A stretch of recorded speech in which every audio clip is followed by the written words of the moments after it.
இஸ்லாமியர்களை மிக மோசமாக சித்தரிக்கிற ஒரு பாடலாக இருக்கு. அதில் பாதியை கட் பண்ணிட்டு பாதியை மட்டும் வைக்கிறீங்க. அப்புறம் முழு பாடல்ல நீங்கள் எங்கே போய் நிற்பீங்க?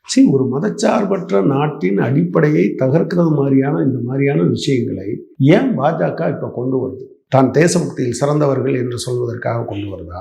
என்ன உங்களுக்கு வேற என்ன அடையாளம் இருக்கு? நீங்க ராமர் கோயில்னு சொன்னா அவங்க 400 வருஷம் அப்படின்னு சொன்னோன்னா சாதாரண மக்களுக்கு அது பெரிய விஷயமா தெரியும். ஆனா நீங்க எங்கேயாவது எடுத்து பாருங்க, RSS முதல் தலைவர் 1940 இறக்கும் வரைக்கும் பாபர் மசூதி இருக்கிற இடம் தான் ராமஜென்ம பூமி என்று ஒரு இடத்தில் கூட பேசியதில்லை. அதனுடைய 2வது தலைவர் 1940 73 வரை இருக்கிறார். 33 வருட காலத்தில் அவருடைய பேச்சுக்களும் எழுத்துக்களும் எல்லாம் பஞ்சாப் தாட்ஸ்னு வந்திருக்கு. தமிழ்ல 2 வெவ்வேறு வித மொழிபெயர்ப்புகள் வந்திருக்கு. எங்கேயாவது அது இருக்கான்னு நீங்க கண்டுபிடிங்க. அவங்களுக்கு பெரிய சோசா இந்துத்துவாவை கொடுத்த சாவர்கர், அவர் 1966 தான் இறந்து போறார். அவர் இறந்து போறவரை அதை ஒன்றும் சொல்லல. திடீர்னு அவங்க இல்லாத ஒன்றை முன்வைத்து அதை சர்ச்சையாக்கி அதன் மூலம் பிளவை உருவாக்குவார்கள். அதுதான் அவங்களுடைய இயல்பு.